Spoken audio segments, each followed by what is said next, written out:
Tu veux ajouter une plante originale et facile dans ton aquarium. Le Lucky Bamboo, ou bambou porte-bonheur, est souvent utilisé en déco, mais tu peux aussi le faire pousser directement dans ton bac. Mais attention, si tu le plantes mal, tu peux faire pourrir ses racines, et ruiner ton eau. On va commencer par une chose simple, mais que plein de gens ignorent.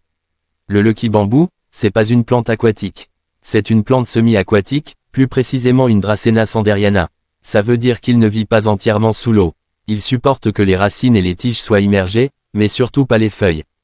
Et pourtant, plein de vendeurs te disent de le planter comme une plante normale, totalement sous l'eau. Résultat, il finit par pourrir.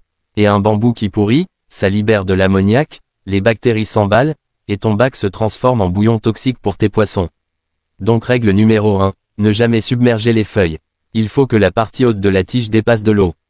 Tu peux le plonger jusqu'à 1 nœud, voire 2, mais toujours garder le haut à l'air libre.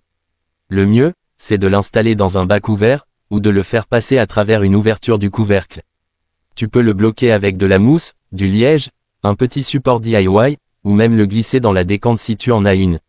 Certaines personnes le font pousser dans un filtre à décantation interne, ou même dans le compartiment arrière des aquariums type all-in-one.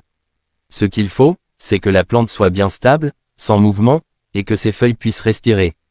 Autre point fort du Lucky Bamboo, il n'a pas besoin de substrat. Pas de sol technique, pas de sable spécial. Tu peux juste le coincer entre deux roches, le caler contre une racine, ou même le suspendre dans l'eau. Ces racines vont se développer dans l'eau, comme en culture hydroponique. Tu peux aussi le planter dans du gravier si tu fais attention à ne pas enterrer la base trop profondément, pour éviter la macération. Côté lumière, il est très tolérant. Une lumière moyenne suffit largement. Pas besoin d'un éclairage puissant ou d'un cycle lumineux complexe. Mais évite quand même les coins trop sombres, il pousse lentement, mais a quand même besoin d'un minimum de clarté. Il est aussi super utile, comme beaucoup de plantes à pousse lente, il absorbe les nitrates. C'est une bonne option si tu veux aider à stabiliser l'eau, surtout si ton bac est un peu chargé en poissons. Il agit comme une plante flottante, mais en verticale, et sans coloniser la surface. Et niveau entretien, quasiment rien. Tu peux couper les tiges au-dessus d'un nœud si elles deviennent trop longues ou si tu veux les replanter ailleurs. Tu peux aussi le bouturer, prends un segment de 10 à 15 cm avec un nœud immergé, et laisse-le dans l'eau, il refera des racines tout seul. Attention par contre, coupe toujours avec une lame bien propre, pour éviter d'introduire des bactéries. Et si tu vois que les feuilles jaunissent, c'est souvent soit un excès d'eau, soit un manque de lumière. Évite les engrais liquides, surtout ceux destinés aux plantes aquatiques. Le Lucky Bamboo n'en a pas besoin, et certains composants peuvent même le brûler. Pas besoin non plus de co. Il pousse lentement, mais il pousse, même dans un bac low-tech.